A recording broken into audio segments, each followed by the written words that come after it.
Mbokeli ekhaya egameni lika Jesu Kristu waseNazaretha. Uyinto lengolamhla ukuthi sihlangane kafishane egameni lika Jesu Kristu. Elifu laNkulunkulu lifu lamandla egameni lika Jesu Kristu. La khona ekhaya angikwathi ukuthi ngibukela kuphi.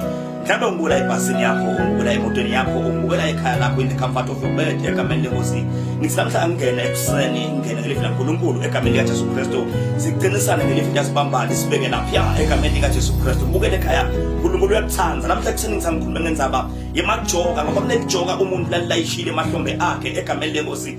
Ngoba sitha asifuni kumbona umuntu aphila kahle, simbone umuntu ajabula egameni lenkosi. iBhayibheli lithi encwadini yaJohn 10:10 lithi lisela litela kweba kubulala nekubhubhisa egameni lika Jesu Kristu. Umsebenzi welisela ukuthi akubone wena ubhubha egameni lika Jesu. Umsebenzi welisela ukuthi akubone libone wena ubhubheka libone ukhala egameni lika Jesu. Kunemajoka lesiwathwele egameni lenkosi emahlombe ethu. Lamanye amajoka asifakwe engama agents asathana ngebathakathi egameni lenkosi. Namhlanje uyahlupheka, impilo ayihambi kahle because kunelijoka lisemahlombe akho egameni lika Jesu Kristu waseNazaretha. Kepha namuhla ngithi angene ngiqinise umuntu ongasimo lengikhuluma ngaso lolayishe lijoka lengcilaki, lijoka lemadima, lijoka lehlupheka, lijoka lekweswela egameni lika Jesu Kristu. Kunemajoka lakho lesiwathwele empilweni yethu egameni lika Jesu Kristu. Ngithi angikhulume nembukele ekhaya lokho lombukelako manje la ngabe uyakhala egameni lenkosi ukulesimo lengikhuluma ngaso egameni lika Jesu. Ngabe impilo ayihambi kahle soze ugivapile nasempilweni yakho because impilo ayihambi ngendlela ufisa ukuthi ihambe ngayo. Kepha namuhla egameni lika Jesu Kristu ngithi angene ngingumprofeti kamadimoni, ngathi ngithula emagama as propheto empilweni yakho egameni lika Jesu Kristu. Mawubona ivula uNkulunkulu encwadzini ya Isaiah chapter number 9 verse number 4 egameni lika Jesu Kristu ufundzeka kanje: ngobe njengasemihleni yokwehlulwa kwaMidiyane ulifohlotile lelijoka belingumthwalo kibo, nemgala losinzako lobe usemahlombe abo nemvuku yemcinzeteli wabo. Tonke tikathulo temasotsha labe tisebenzisa embini nato tonke timbatho tawo tatibhuqwe engatini titawushiswa tibe kudla kwemlilo. Lo mbhalo kusitshela indzaba la iBhayibheli lithi mawubuka ingozi ekhulu egameni lika Jesu. iBhayibheli litshela ukuthi lapha simakathe wawakwatela ema-Israelites egameni lenkosi ngoba beka-onile phambi kwakhe amqamzulile egameni lenkosi. iBhayibheli lithi ema-Israelites wawanikela esandleni semaMidiyane egameni lenkosi. iBhayibheli lithi asiwanile emaMidiyane abekathi ama-Israyeli bangabe alime ekudla kwawo afike emaMidiyane adestroy yonke into lekhona emasimini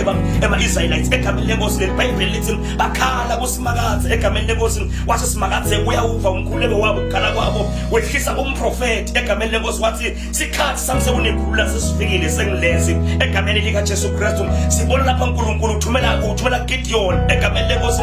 Uthi Gideon nayi impi yakho Gideon lencane kangaka, kepha ngithi lencane kangaka itawubhuqa emasotsha emaMidiyane iwehlulekise egameni lika Jesu Kristu waseNazaretha. Uthi uNkulunkulu Gideon hamba ngemandla Gideon, thawule nemandla. Ungathi lapha ekhaya into athi hambe kahle, kepha namuhla ungathi ngile nto profeta empilweni yakho. Namhla ungathi buka ngathi umncane, ubuka ngathi emandla, ubuka ngathi ungathele, kepha ngithi nehamba ngemandla ngawe egameni lika Jesu Kristu. Lempilo ekakuwe inkulu yasakhalela useveni egameni lenkosi. Ngithi hamba ngemandla ngawe nemandla egameni lika Jesu Kristu. La ukhona ekhaya ngithi angisho amagama ngithi lapha uNkulunkulu khona, uNkulunkulu ekuthanda egameni lika Jesu Kristu. Namajoka ke manje laseduka khona weqhele egameni lenkosi. Asengibuye nje ngikhuluma ngenzaba yamajoka, not just physical yokes egameni lenkosi, but ngikhuluma about spiritual yokes egameni lika Jesu Kristu. Siyathikhanza sithole amajoka sifakwe sitha egameni lenkosi. Sitha siyawathatha emajoka siwabeke kuphi emahlombe ethu egameni lika Jesu Kristu waseNazaretha. Kepha ungathi namhlanje no profeta namhlanje no profeta uNkulunkulu khuluma amagama namhlanje emagama ethemba kunamuntu lodela ithemba lapha ekhaya egameni lenkosi. Kepha ngathi uNkulunkulu khuluma indzaba yethemba egameni lika Jesu Kristu. Uthi uNkulunkulu lapha lamajoka lawa uthi ngiyawephula egameni lika Jesu Kristu. Lamajoka ngiyawephula nomenze lamajoka ahlanganile emahlombe akho. Kepha ngathi uNkulunkulu namhla ukhuluma nomuntu ekhaya uthi lamajoka ngiyawephula egameni lika Jesu Kristu waseNazaretha. Ngathi lapha Nkosi yami uNkulunkulu lapho sishela ngenzaba yokuthi konke labe kulahlekile empilweni yethu ngenzaba yamajoka lasilayishiswa bona, ngathi usithembisa i-restoration egameni lenkosi. Ngoba emajoka ngasemahlombe emuntu atela kutawuweba egameni lenkosi, atela kutawubhubhisa yonke into ngempilo yomuntu egameni. Mhlawumbe namhlanje impilo yakho ayihambi kahle imenza wonye indzaba yinye ngemajoka egameni likaJesu Kristu. Kepha namhlanje uNkulunkulu ukhuluma indzaba lapho uthi lamajoka lawo lasemahlombe egameni lenkosi uthi ngidawephula. Angibati bumnyama lokuhamba eti kwabo namhlanje, kepha ngasithi uNkulunkulu asezule usho indzaba ithi namhlanje ukhanya empilweni yakho. Ngitoprofetha ngithi awusube usakhala, awusube usamlahla uNkulunkulu, alibuye ithemba lapho lithemba egameni likaJesu Kristu. uNkulunkulu ukhuluma lapha indzaba uthi uNkulunkulu lijoka lesemahlombe enu litawuwephulwa egameni likaJesu Kristu. Ungathi khona ekhaya ngithi angiprofethe ngithi kunemajoka enhlupheko, kepha namhlanje ngathi uNkulunkulu uthi utawephula empilweni yakho egameni likaJesu Kristu waseNazaretha. Kunemajoka ekweswela ngosiyami, kepha namhlanje ngathi uNkulunkulu uthi utawephula empilweni yakho egameni likaJesu Kristu. Kunemajoka engathola umsebenzi ngoba letinto siyabekwa kito, siyafakwa kito ngemandla omnyama, ngemandla bathakathi egameni lenkosi, ema-agents alomubi egameni likaJesu Kristu. Kepha ngathi namhlanje uthi uNkulunkulu lelijoka lengqindezi namhlanje ngathi litawephulwa empilweni yakho egameni likaJesu Kristu. Ungathi uyagula uphathekile, impilo ayihambi kahle, mhlawumbe uphethwe sifo ekuthiwe aselapheki egameni likaJesu Kristu.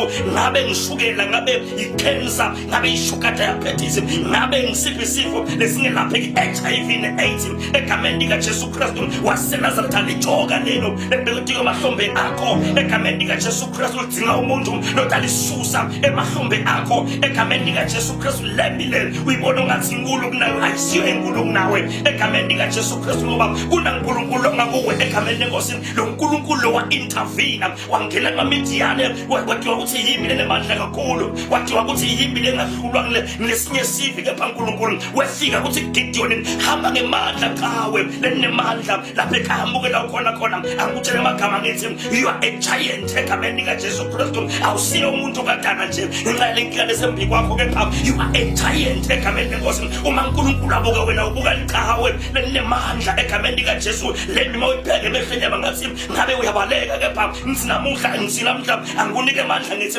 ungabe usabaleka uliqhawe. You are not a failure, but you are not a failure, but you are always a winner egameni likaJesu Kristu. Uthi uNkulunkulu lamajoka lamuhla lasembi kwakho empilweni yakho utawephula egameni likaJesu Kristu. Lamajoka lasempilweni yakho ngosiyami utawephula. Uthi uNkulunkulu lapha ngosiyami uthi lapha ulifohlokile lelijoka belingumthwalo kubo nemdala losinzako lapho semahlombe abo nendlovu yemqinzeteli egameni lenkosi. Angathi ukuthi ngibalo umqinzeteli lokhona empilweni yakho manje, ngabe bathakathi, ngabe ihlobo takho, ngabe mhlawumbe lapha ekhaya wenze khona egameni likaJesu Kristu bayiqinzetela impilo yakho. Awusati kuphi nguphi, awusati woneni empilweni yakho egameni likaJesu Kristu. Kepha namuhla ngivuka nemagama lamasha, emagama esipro profeto lathi no matter lamajoka ahlanganile etiko mahlombe akho egameni likaJesu Kristu. Kepha I as the prophet of the living God, I as a man in power, I as a man in authority,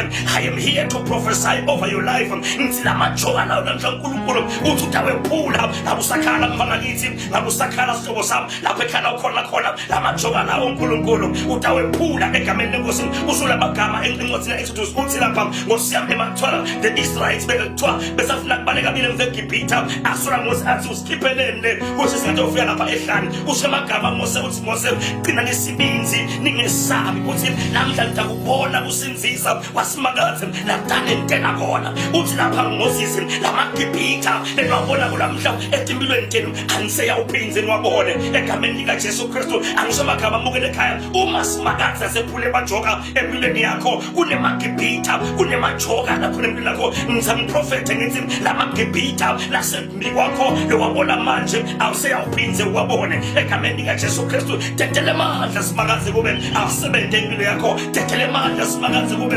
akoperate impilo yakho. Methembe uNkulunkulu ukuthi kuye methemba ngesabi ngoba greater is the Lord that is on your side than the enemy on their side egameni likaJesu Kristu. Asuke sawa simo sabe ekhaya bangabe themba seliphelile vuka uthele mandla lamasha vuka uyibuthe indlela yaqhubeka egameni likaJesu Kristu. Kristu emajoka namhla ephulwa empilweni yemuntu ngabe usekhaya leli phasi uyagula ngithi emajoka egula ephulwa namuhla ngabe usekhaya awuthola umsebenzi emajoka engaqhubekeli phambili ngempilo ayephulwa namuhla egameni lika Jesu Kristu ngabe usekhaya uthola emajoka ekungenzi uyagana uyaphela egameni lenkosi uyenza uyabuya emajoka lawo ekungenzi namhla ngathi ayephulwa egameni lenkosi hayi Nkosi yami ngiyaprofeta lapha ekhaya ungibukela khona la ungiva khona ngikhuluma manje la ngithi onke lamajoka engqindezi lamajoka empilo emva kwempilo ngithi ayephulwa empilweni yakho la ukhona khona mbukele ekhaya thola amandla siphakame kumathini ngolongolo simdumise nayidwa aze abuye esilanze egameni lika Jesu Kristu angikhuleke nawe mbukele ekhaya usasho sinqobo usakasinqomo ukuthi ngiyabonga Nkosi lokho ukuthi emajoka empilweni yami uyawephula asithandaze nabo mbukele uNkulunkulu ekhaya ngiyamkhulekela egameni lika Jesu igama eliphakanyisiwe sibonga kwathi Nkosi ukuthi emajoka uyawephula empilweni yethu emajoka elihlupheko emajoka ayikweswela emajoka engalungela thixo namhla simukele manje namasha siyaphakama egwadini simangalise nembukele ekhaya onye lebukele egama la Jesu Kristu amen mbukele ekhaya umprofeti wakho lo uyehla amadimoni the prophet of this time egameni lenkosi the founder of a spiritual life edit prophetic church ngithi la ungibukela khona ekhaya ngithi angisho ukuthi nawo ama-announcement amafishane egameni lenkosi ngifike ngosiyami siyakhonda spiritual life njalo ngama-Sundays kusula nga-10:30 ekuseni late egameni lenkosi utawufuna kumbona umprofeti for i-1-on-1 uyambona njalo ngalesithathu nangemgcibelo egameni lenkosi uyaqala kusebenza lapha nga-11 ekuseni till late egameni lenkosi kanti utawufuna kumshayela yena umprofeti hlula amadimoni uyamthola inombolo yakhe emthini lethi 76357474 kanti uyamthola sosibopha lapha nothi 79499106 mbukele ekhaya khona makathi uNkulunkulu emusa ngiphatha ngesandla lesimandla akuphakamisele kumadini may God bless you ekhaya I love you.